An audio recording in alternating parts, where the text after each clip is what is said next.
just to take a few minutes to look at why this foreclosure market has elevated, is the economy has a lot to do with it, and also to people, you could wind up getting sick, be on disability, you know, lose a certain amount of money, lose a certain amount of benefits in terms of trying to wait on getting better.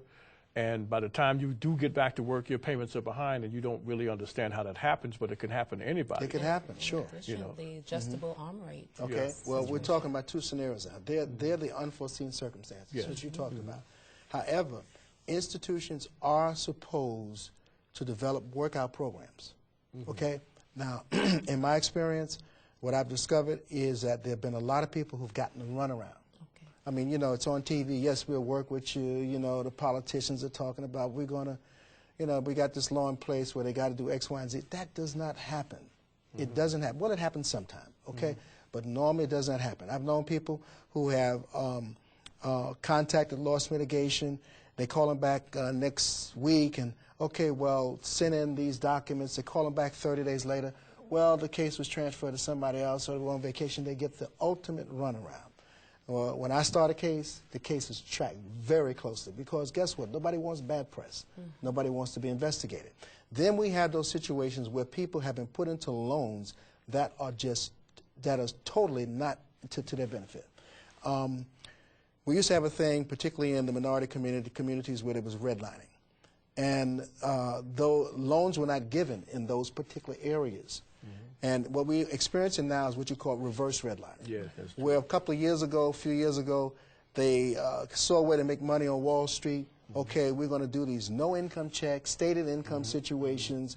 We put these people in these 100% financing loans, et cetera, et cetera, et cetera. They put people in way over their head. Adjustable rates creeped up. I mean, I got people calling me with monthly payments that are through the roof. Yeah, okay, and they weren't treated fairly. Okay, so you know, all of this stuff now it's hit us. Okay, what I've been successful in doing is that I've also had interest rates reduced for some of my clients, significantly reduced. Now, possibly, even though we're speaking about this here in Staten Island, and we talk about basically the real estate that's in New York, do you assist people in New York City only, or do you also assist on states such as Florida and Georgia? And yes, I do. Yes, I do. I mean, I try to stick with the 5 boroughs, Nassau County, Suffolk County, Connecticut, New Jersey, but I've gone as far as doing, having to do foreclosure work in Florida, North Carolina, and what can I say? I can't turn people down. So as long as they have a real case, I'm in there providing that I can handle the caseload. Now, what about, you know, you have a lot of it's not just middle income that are going under. And Absolutely not. It's also creeping up into the wealthy areas. It has already creeped up. Yes, exactly. So they also, now does that mean there's real signs of trouble, financial trouble, when it begins to hit the areas that everyone thought? Because now Bears and Stearns, there's a lot of people now that are in places that they're going to be laid off and they're going to need help with foreclosures. I mean, it's happening all over. It's happening all over. It's affecting all of the economic classes. Yes. Okay. Well, if you have a question for Mr. Elliott Washington, we have the number on the screen, 718-737-0325. Please give us a call. We'll be glad to help you and give you some level of hope, if nothing else, in our discussion this evening. Now, in the beginning of the show, you talked about your process, and we want you to sort of expound on that a little bit. What is your initial process in assisting a person that is in a pre-foreclosure situation, or a person that believes he or she will not be able to continue to pay for their mortgage much longer? Well, first of all, I've got a nationwide toll-free hotline that I know you. I'm hoping that you'll get that number later on. You can give it out right now. It's at it's at 888-820-2016. Normally, when a person calls, I try my best to get back to them within 48 hours. There are certain preliminary questions that I need to ask just to sort of get a brief gist of what their problem is. If I can just give advice over the phone, such as a few people have called me, I'm 1 month behind, 2 months, 3 months behind, I will give them free advice, let them know how they can basically get in contact with their lender. However, if that does not work, down the road, save my number, call me back. Okay. and other cases where people are down for whatever reason, 6 months, or they've gotten a summons, or they're down 10 months, I mean, whatever it is, if it's warranted, I will set up a consultation appointment. As I said previously, that I want to see the properties that I deal with just to ascertain in my records that they are there and that they're in reasonably good condition. I don't go around inspecting rooms. I can drive up and I can tell you what the deal is when I get there. And I do charge a modest consultation fee. Once we're together for usually about an hour and a half, and I develop a strategy right there at the table. Everybody's circumstance is unique and different. So when I go to these particular homeowners, I don't know what's going to happen after they let me in terms of information. I just go with my years of expertise, and usually I can tell them what the best alternatives are.